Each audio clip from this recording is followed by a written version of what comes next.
Start. Good morning दोस्तों, सर्वदिव्यम institute की तरफ से आप सबका ऑनलाइन क्लास में स्वागत है। अभी हम सब देख रहे हैं कि देश की स्थिति इतनी अच्छी नहीं है कि हम आपकी ऑफलाइन क्लास ले सकें, लेकिन हमने इन तमाम विपरीत परिस्थितियों में आप सबके फ्यूचर को ध्यान में रखते हुए, आने वाले एग्जाम को ध्यान में रखते हुए, हम ये चाहते हैं कि आपका जो क्लास है वो बंद ना पड़े। आप कब तक वेट करेंगे इस चीज़ का? जब तक समस्याएं हैं तब तक हम आपको ऑनलाइन क्लास देंगे, ताकि हम और आप एक दूसरे से जुड़े रहें। बात ये थी कि हमने ये सोचा कि पहले, दूसरे, तीसरे लॉकडाउन के बाद जैसे ही स्थितियां सामान्य होंगी ऑफलाइन क्लासेस शुरू कर दी जाएंगी, क्योंकि ऑफलाइन क्लास का कोई विकल्प नहीं है। क्लास का जो मोमेंटम होता है उसका एक अलग ही मजा है। बावजूद इसके इन तमाम परिस्थितियों में हमें आगे भी बढ़ना होगा, तो सर्वदिव्यम इंस्टीट्यूट ने आप सबके लिए, जो भी बच्चे हमसे जुड़े हैं, उनके फ्यूचर को ध्यान में रखते हुए हमारा यह एक छोटा सा प्रयास था कि आपको आपके घरों में बेहतर शिक्षा, बेहतर एजुकेशन दिया जा सके और आप आगे की अपनी पढ़ाई में बहुत ही सामान्य तौर तरीके से, बड़े ही रिलीफ माइंडसेट के साथ एग्जाम को फेस कर पाए। मैं ऋत्विंद्र शर्मा आप सबको सबसे पहले, आज पहली क्लास है हमारी, इसलिए मैं आप सबको ये चाहूंगा कि तल्लीनता से, मेहनत से लग करके क्लास को कीजिए। आगे किसी भी प्रकार की दिक्कत आपको नहीं आने वाली है। सर्वदिव्यम इंस्टीट्यूट हर तरह के आपके जो भी समस्याएं हैं उसको सॉल्व करने का पूरा प्रयास करेगा। मैं आज आपकी पहली क्लास हिंदी की लेने जा रहा हूं। इसके अलावा तमाम सारे क्लासेस जो कि और भी टीचर्स हमारे हैं वो भी लेंगे। उम्मीद करता हूं कि आपको बेहतर से बेहतर चीजें प्रोवाइड की जाएगी। विद द कॉन्सेप्ट आपको एग्जाम के पॉइंट ऑफ व्यू से तैयार किया जाएगा। इसी परिप्रेक्ष्य में आज मेरी हिंदी की क्लास होगी, लेकिन मैं आपको जो भी जीएस के कंटेंट होंगे उसके साथ भी मैं आपका क्लास लूंगा। आपको जो संभावनाएं बनती हैं उस एग्जाम के लिए, जो भी आने वाले एग्जाम्स हैं, उसमें मैं आपको अपनी पूरी शिद्दत के साथ आपकी मदद करूंगा। आइए हिंदी पढ़ते हैं। हिंदी की क्लास होगी आपकी, और हमें ये देखना है कि हिंदी में हमें किन किन टॉपिक को पढ़ना होगा, कैसे क्लासेस हमें लेने होंगे और कैसे आप मेरे साथ बने रहोगे। ठीक, हिंदी की जब हम बात करते हैं, खासतौर से ध्यान दीजिएगा, हमारी संस्थान है सर्वदिव्यम इंस्टीट्यूट। सर्वदिव्यम गोरखपुर की ओर से हम सब आपके साथ जुड़े हैं और तब तक रहेंगे जब तक कि लॉकडाउन खत्म नहीं हो जाता।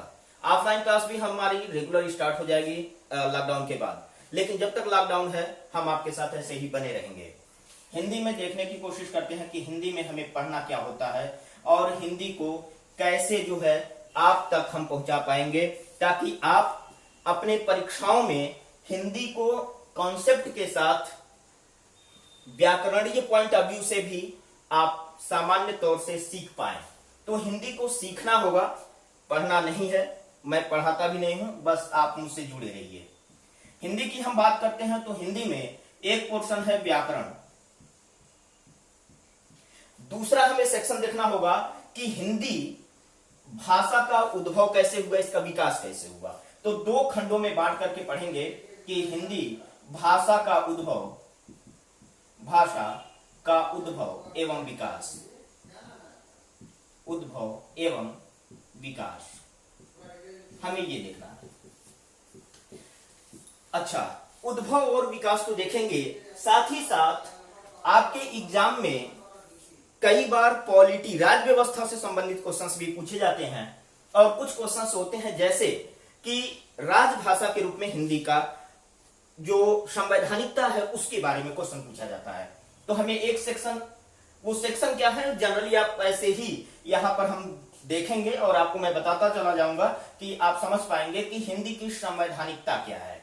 हिंदी की संवैधानिकता क्या है, यानी कि संवैधानिक स्थिति जो है वो क्या है, संविधान में क्या इसके बारे में कहीं कुछ भी है, क्या एक भाषा के रूप में, क्या एक संसदीय प्रयोग के रूप में जो लैंग्वेज हमारे सांसद या विधान मंडल के सदस्य यूज कर रहे हैं उनके बारे में भी क्या हमारा संविधान कुछ कहता है।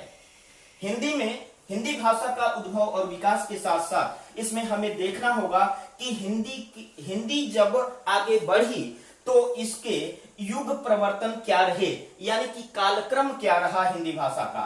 तो हमें कालक्रम पर भी विशेष ध्यान देना होगा, इस पर फोकस करना होगा। इसमें लेखक व रचनाओं के बारे में जानना होगा कि प्रमुख लेखक क्या कौन रहे, उन्होंने रचनाएं अपनी कैसे की, रचनाओं के बारे में देखना होगा। ठीक, इसके साथ ही हिंदी के विकास में बोलियों का योगदान भी हमें देखना होगा। प्रमुख बोलियां देखनी होंगी, प्रमुख बोलियां भी देखनी है। ठीक, यह एक सेक्शन होगा जो कि हम सेकंड सेक्शन में पार्ट 2 में हम इसको देखेंगे, पार्ट सेकंड में इसको देख लेंगे। ठीक, पार्ट फर्स्ट में व्याकरणीय आधार तय किया जाएगा, व्याकरण को समझने की कोशिश की जाएगी। और व्याकरण में जो हम पढ़ेंगे पार्ट फर्स्ट में, सबसे पहले इसको देखेंगे। अगर हम व्याकरण सामान्य तौर पर समझ पाते हैं तो फिर हिंदी भाषा का उद्भव, विकास, कालक्रम और तमाम चीजें जो इसके अंतर्गत आती हैं हम आपसे डिस्कस करेंगे, चर्चा करेंगे। अब व्याकरण हमारा जो शुरुआत होता है, सबसे पहले अगर हिंदी के व्याकरण को आप पढ़ना चाहेंगे तो सबसे पहले संज्ञा को पढ़ना बहुत जरूरी है। संज्ञा, सर्वनाम, क्रिया, विशेषण एक क्रम होता है, आप कहीं से कुछ भी उठा के नहीं पढ़ सकते, क्योंकि तमाम सारे इंस्टीट्यूट, संस्थाएं कुछ भी पढ़ा देते, कहीं से भी पढ़ा देते नहीं, एक सीक्वेंस होगा। क्योंकि व्याकरण खुद एक वैज्ञानिकता को आधार लिए हुए है, क्योंकि व्याकरण अपने आप में सुसंगठित, व्यवस्थित और क्रमबद्ध है। इस वजह से यहाँ पर कोई अपवाद नहीं है, कभी इस चीज को आप अपने जहन में ना रखिएगा। व्याकरण की बात करें तो व्याकरण में हमें जो सबसे पहले टॉपिक पढ़ना होगा, संज्ञा पढ़ना होगा, यानी कि उसको समझना होगा कि संज्ञा क्या है, हिंदी में इसका योगदान क्या है और इसको हम पढ़ते क्यों हैं। इसको पढ़ने के बाद क्या अन्य व्याकरण जब आगे हम बढ़ेंगे तो वो कहां तक संज्ञा के वजह से सहायक हो पाएगा। संज्ञा, उसके बाद हमें देखना होता, सर्वनाम देखना होगा, क्रिया देखने होंगे, विशेषण देखना होगा, लिंग, वचन और कारक देखने होंगे। तमाम सारे प्रश्न आते हैं लिंग से संबंधित कि यह स्त्रीलिंग है, पुल्लिंग है। वचनों से संबंधित क्वेश्चंस आते हैं कि इसमें एक वचन या बहुवचन आप बताएं। ठीक है, यहां तक कि ये सब अगर क्लियर है तो आपको वाक्य शुद्धि, शब्द शुद्धि आदि में भी बहुत मदद मिलता है। ध्यान रखिएगा दोस्तों, संज्ञा से लेकर के विशेषण तक ये विकारी होते हैं। विकारी का मतलब होता है कि ये वे शब्द हैं कि ये व्याकरण कोटियां हैं जो कि लिंग, वचन, कारक, पुरुष आदि की वजह से इनमें आपसी परिवर्तन, इसमें परिवर्तन हो जाता है। अच्छा, दूसरी चीज ये है कि अगर ये ना बदला तो अविकारी माने जाते हैं। अब इसमें संज्ञा, अगर दो संज्ञाएं एक साथ प्रयोग की जाए या किसी एक संज्ञा को 2 बार प्रयोग कर दिया जाए एक ही साथ, तो फिर संज्ञा भी अविकारी हो जाता है। जैसे कुछ समासिक पद हैं, दिनों रात, दिन और रात को एक साथ अगर लिखते हैं या ऐसे लिखते हैं दिन रात, तो फिर ये परिवर्तन नहीं हो सकता। संज्ञा है लेकिन परिवर्तन नहीं हो, या विकारी हो सकता है, हो जाएगा। अच्छा, लेकिन हमें जनरली सामान्यतः समझना है कि संज्ञा, सर्वनाम, क्रिया और विशेषण क्या है, तो ये विकारी है। अच्छा, अगर विशेषण की हम बात करें तो विशेषण विकारी के साथ साथ अविकारी लक्षण भी प्रयुक्त करता है, शो करता है, प्रदर्शित करता है। तो यह विकारी के साथ साथ विकारी एवं अविकारी भी होता है, अविकारी भी होता है। अच्छा, इसके बाद हमें लिंग, वचन, कारक के बाद बाकी कोई भी पोर्शन धीरे धीरे करके पढ़ सकते हैं। इसमें शब्द रचना या शब्द निरूपण भी आपको पढ़ना होगा, शब्द रचना पढ़ने होंगे, जिसमें तद्भव, तत्सम, इसके अलावा देशज, विदेशज, विकारी, अविकारी। इसके अलावा आप देख पाओगे कि संकर शब्द, यौगिक शब्द, ऋण शब्द, योग ऋण शब्द आदि तमाम सारे शब्दों को यहां पर हमको पढ़ना होगा। इसके अलावा शब्द रचना में ही वो आप लेकर के पढ़ेंगे। कुछ प्रश्न आते हैं समश्रुति भिन्नार्थक शब्द, यानी कि सुनने में तो समान है लेकिन उनका अर्थ अलग होता है। ठीक, ऐसे भी प्रश्नों को हमें सॉल्व करना होता है। इसके अलावा ऐसे शब्द आते हैं जो कि अनेक अर्थ देते हैं और वो होते एक ही हैं। प्रयोग, कई बार क्वेश्चन आया कि निम्नलिखित में से इस फला शब्द का कौन सा अर्थ नहीं हो सकता, या कौन से अर्थ हो सकते हैं। ऐसे शब्द जो होते हैं वे शब्द होते हैं अनेकार्थक शब्द, अनेक अर्थ देते हैं, अनेक अर्थों में उनका प्रयोग किया जाता है। ठीक है, जैसे एक शब्द है, आपको पता होगा, अंक। ठीक, इस अंक का मतलब गणितीय आधार पर हम अंकों को देखते हैं, जो आप 1 2 3 या 1 2 3 4 लिखते हैं। इसके अलावा इसी अंक का मतलब गोद भी होता है। तो कहने का मतलब यह है कि कई सारे ऐसे शब्द हैं जो कि अपने आप में अनेक अर्थ देते हैं, तो उन अनेकार्थी शब्दों को भी हमें देखना होगा। उसके अलावा शब्द रचना जब पूरा आप पढ़ लोगे तो आपको कम से कम वर्ण विचार पर फोकस करना होगा कि वर्ण विचार आप कैसे तैयार करोगे। वर्ण विचार जब आपका कंप्लीट होगा तो फिर आपको इसके बाद छंद भी पढ़ लेना चाहिए, संधि भी पढ़ लेना चाहिए। ठीक, उसके अलावा आपको अव्यय है। अच्छा, एक बात और ध्यान रखिएगा, अव्यय और अभिकारी, इन दोनों शब्दों में आप कोई विशेष अंतर नहीं देखोगे, लेकिन इनके प्रायोगिक आधार पर थोड़े बहुत डिफरेंस देखने को मिलते हैं। ठीक है, तो अव्यय, अभिकारी आदि शब्द देखेंगे। संधि के अलावा अभी आपको रस, छंद और अलंकार देखने होते हैं, लेकिन इसी में आप अगर काल पढ़ लेते हो तो आपके लिए बहुत ही बेहतर होगा, क्योंकि काल से भी क्वेश्चन आते हैं और यह काल, प्रेजेंट, पास्ट, फ्यूचर जो अंग्रेजी में पढ़ते हैं उनसे थोड़ा इतर इनको देखना होगा। ठीक, और इसमें कई बार ऐसी समावयवता दिखाई देती है, ऐसी समानता दिखाई देती है कि आप डिफरेंस करना थोड़ा आपके लिए कठिन हो जाता है। ठीक, इसके बाद अगर आप देखोगे तो आप रस पढ़ सकते हैं। आप इसके अलावा अगर रस, छंद, अलंकार आपका क्लियर हो गया, अलंकार भी एक टॉपिक होता है जो कि बहुत बेहतर तरीके से आपसे पूछा जाता है। कई बार पूछ लिया गया कि अलंकार में उपसर्ग क्या है, प्रत्यय क्या है, आदि चीजें क्या हैं, तो उसको आप कैसे सॉर्ट आउट करोगे वो भी देखा जाएगा इन सारी चीजों को लेते हुए। ठीक, तो अलंकार, इसके अलावा मुहावरे और लोकोक्तियां देखनी है हमें।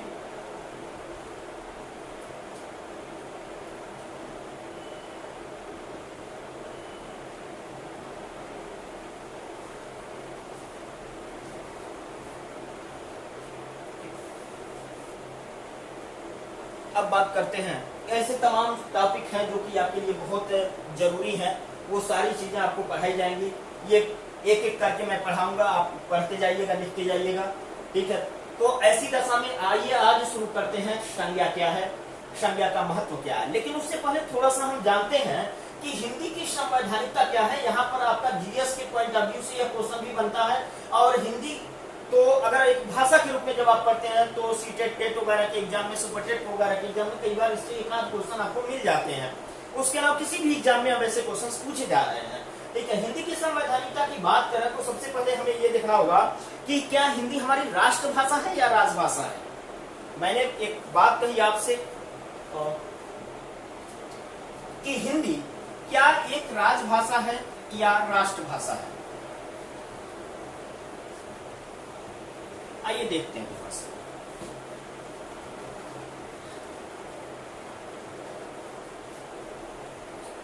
ध्यान रखिएगा, आपको विशेष फोकस अपने व्याकरण पर करना है, व्याकरण के कॉन्सेप्ट पर करना है।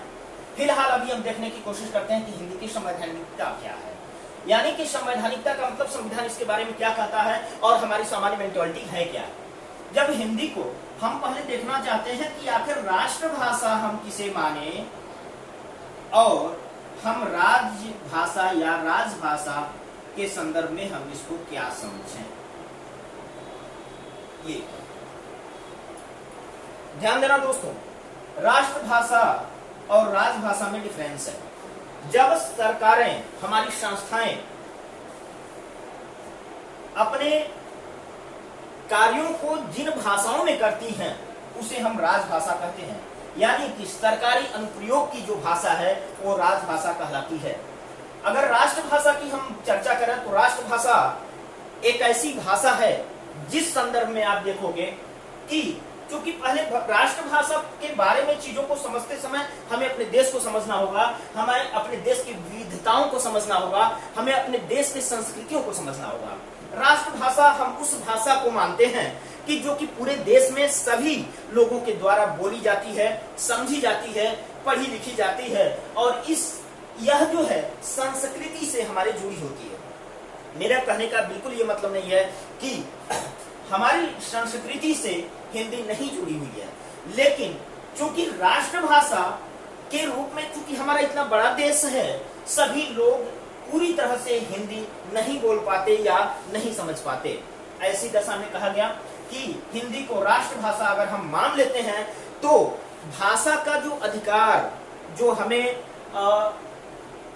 लिपियों के संदर्भ में, हमें अल्पसंख्यकों की भाषाओं को सुरक्षा के संदर्भ में जो हमारे मूल अधिकार दिए गए हैं, कहीं ना कहीं उसको दिक्कत कर सकता है। इस वजह से राष्ट्रभाषा के रूप में हिंदी को हम स्वीकार नहीं करते हैं और राजभाषा के रूप में हमने हिंदी को अपनाया है।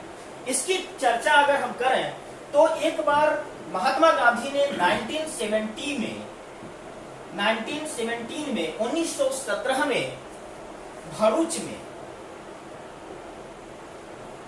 में अपना विचार व्यक्त किया और उन्होंने कहा कि हिंदी एक बड़े समुदाय में बोली प्रयोग की जा रही और समझी जा रही है, अतः राष्ट्रभाषा के रूप में हिंदी का प्रयोग जो है करना उचित होगा, करना चाहिए। यह उनका पर्सनल विचार था, व्यक्तिगत तौर पर किसी को कोई दबाव नहीं था, उनकी अपनी सोच थी। उन्होंने ऐसी बात कही थी महात्मा गांधी ने 1917 में, राष्ट्रपिता महात्मा गांधी।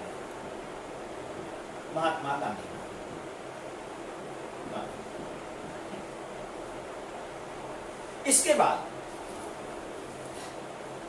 यह राष्ट्रभाषा की बात कर रहे थे महात्मा गांधी, लेकिन चूंकि हमारा संविधान बन रहा था, तैयार हो रहा था, यह एक दौर था जब हमारा संविधान तैयार हुआ, उस समय भी राजभाषा के रूप में चर्चा की गई भाषाओं को लेकर के कि किसको हम राजभाषा माने। अंततः हमारी संविधान समिति ने, संविधान सभा ने अपने डिस्कशन के द्वारा आपस में चर्चा करके सर्वसम्मति से हिंदी को राजभाषा के रूप में स्वीकार किया। हिंदी को राजभाषा के रूप में स्वीकार किया, राजभाषा के रूप में स्वीकार किया।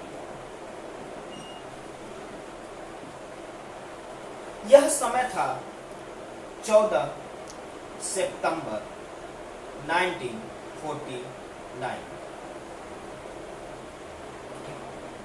14 सितंबर 1949 को हिंदी को राजभाषा का दर्जा संविधान सभा ने दिया। संविधान सभा ने राजभाषा के रूप में, न कि राष्ट्रभाषा के रूप में, क्योंकि राष्ट्रभाषा अपने आप में पूरे देश में एक समान रूप से अपनाई और बोली जाने वाली भाषा होगी, जो कि भारत तमाम विविधताओं वाला देश है, तमाम बोलियों वाला देश है, तमाम भाषाएं बोली जाती हैं। इस वजह से हिंदी को राष्ट्रभाषा या किसी भी एक भाषा को राजभाषा के रूप में, राष्ट्रभाषा के रूप में मान्यता देना उचित नहीं था। इस वजह से हमने उसको राजभाषा के रूप में क्या किया, स्थापित किया। एक समय आया 1963 एक अधिनियम पारित किया गया जिसका नाम था राजभाषा अधिनियम 1963। राजभाषा अधिनियम 1963 राजभाषा एक्ट अधिनियम इसको कहेंगे, राजभाषा अधिनियम 1963 में यह हुआ कि बहुत सारे ऐसे राज्य हैं हमारे जो कि हिंदी में कार्य को संपादित नहीं कर सकते, अपने संस्थागत तौर पर हिंदी में अपने कार्यों को नहीं करते हैं।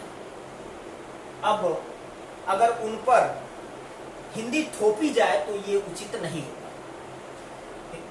1950 में यह निर्णय लिया गया कि जब तक हिंदी को समग्रता से अपनाया नहीं जाता, राज्य विधानमंडल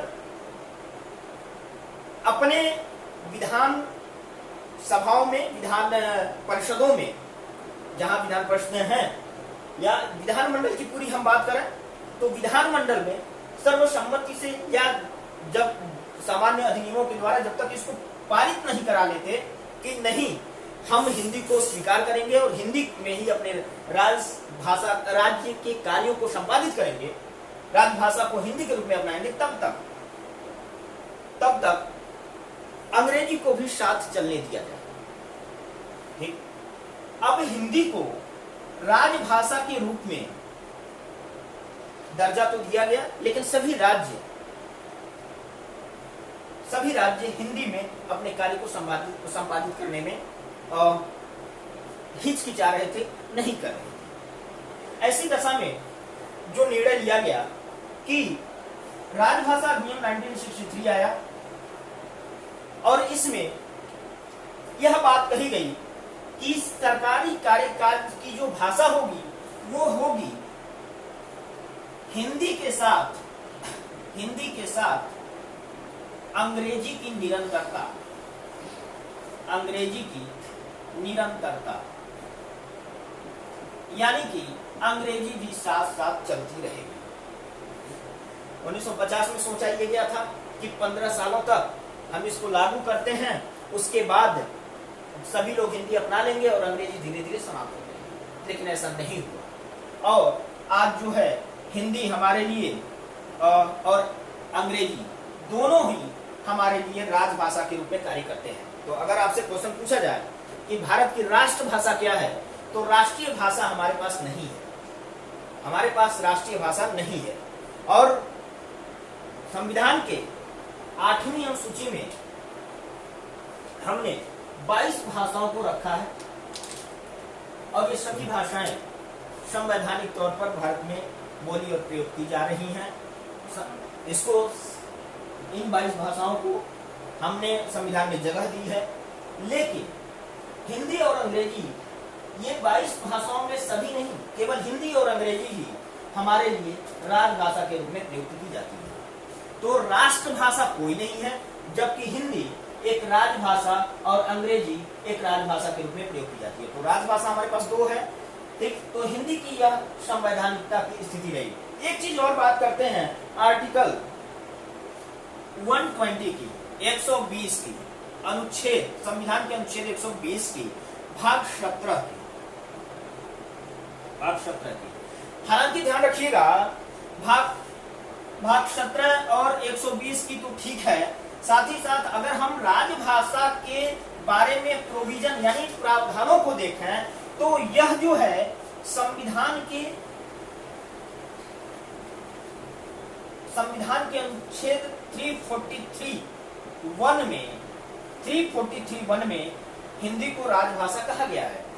343 से लेकर के 351 तक में राजभाषा की चर्चा की गई, इसके बारे में प्रोविजन है। हालांकि आर्टिकल 120 यह बात कहता है, अनुच्छेद 120 यह बात कहता है कि संसद की भाषा क्या होगी, और ये संसद की भाषा के संदर्भ में यह बात रखी गई है कि कोई भी पार्लियामेंट में अपने हिंदी और अंग्रेजी के अलावा मातृभाषा का भी प्रयोग कर सकता है, अगर अध्यक्ष उसकी इजाजत दे।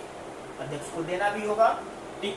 तो मातृभाषा में भी प्रयोग किया जा सकता है, मातृभाषा का भी प्रयोग किया जा सकता है संसद में, ठीक है। जैसे हम कई बार ऐसा होता है, क्योंकि देखिएगा कोई कर्नाटक से है, कोई तमिलनाडु से है, हो सकता है तेलुगु में बात करना चाहे, ठीक है, हो सकता है कन्नड़ में बात करना चाहे, अपनी बातों को रखना चाहे, तो अध्यक्ष बिल्कुल उसकी इजाजत देते हैं। तो ये रहा हिंदी के बारे में आपकी संवैधानिक स्थिति, जो कि ऐसे देखा। अच्छा, एक चीज और जानिएगा, 14 सितंबर को हिंदी दिवस के रूप में मनाया जाता है, तो ये चीज ना भूलिएगा। 14 सितंबर हिंदी दिवस है, और इसको हम हिंदी दिवस के रूप में मनाते हैं।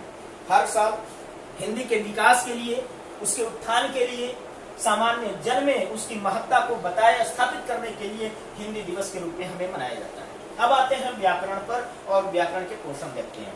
आइए,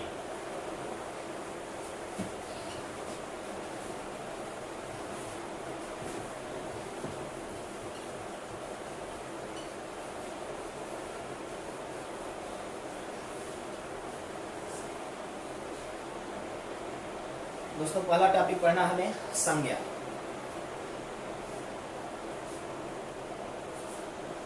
संज्ञा अंग्रेजी में इसको नाउन लिखते हैं। हमें यह देखना होगा सबसे पहले कि संज्ञा क्या है।